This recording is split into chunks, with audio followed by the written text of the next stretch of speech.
I started this boarding school. And then my buddy, who was from New England originally, who had took me up to Vermont, said about, I don't know, it was early in the year. He said, you ought to hear about, you'd like this school, North Bennet Street, up here in Boston. And so I was in Western Connecticut, about 3 hours from Boston. And he goes, you need to come check it out. And so over Valentine's weekend, we went, and it was one of those, the heavens parted and the angels a light sang. fell down on the school. Exactly. Well, that's crazy that it's just a guy said, hey, you need to come check this out. Like, you didn't find it on your own, or you weren't pursuing it. Like, so the boarding school was it was a rural boarding school that had a planting thing, that had a Christmas tree farm. And so I remember working on they had a Dodge truck, and I was like, can I fix up that truck, get it working better? You got to change the brakes and do it, because I just liked working with my hands. And they said, yeah, sure. So I was still tinkering around and doing stuff. And so I go to school. It's called an education in craftsmanship. And I was just like, oh my gosh. And I'd been journaling at the time. I don't want to be a jack of all trades, master of none.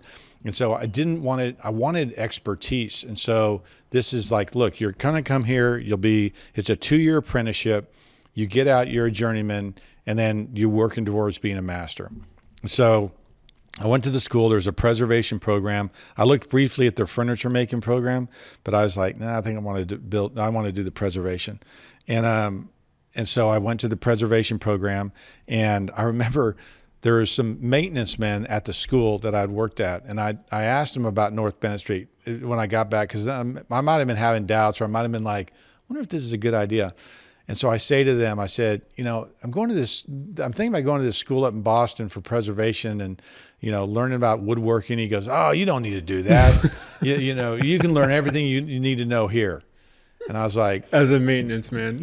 And I kind of was sitting there going, well, And anyway, I ended up going there. When we finished there, we came back to Fort Worth. All right. So, you're in North Bennet Street School. As I understand it, the classes are half days. What'd you do with the rest of your time? So, the classes start at 7:30 to 3:30. And I started buying machinery and set up a shop in my basement of the house we were renting, and started building furniture and just making stuff in the basement. So just basic machinery, like saws. It was a joiner, a table saw, a planer. I think that was it. Those three machines. And so my mom had told some friends, designers that we were doing stuff. I said, well, I can make that, and they would pay me a little money to do that. And I very quickly realized you can't really make money building furniture. But I learned a lot doing that, and I would go into my teachers. One of my first year instructor was a guy named Dennis Semperbond, master craftsman. I mean, he's unbelievable craftsman. And the second year teacher was a guy named Robert Adam, who was a really great preservation mind. But I would go in, and I had to make a cabriole leg, like a French leg for a table.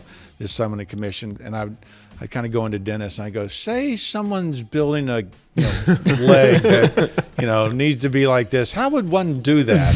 And so it was an incredible learning place, because he goes like, just kind of have a project where you might need that. And so he goes, here's what you do. And he would pull a book off the shelf, or he'd say, this is what you need to do, and don't forget to do this and do and so, I mean, you couldn't have been around a better place to learn.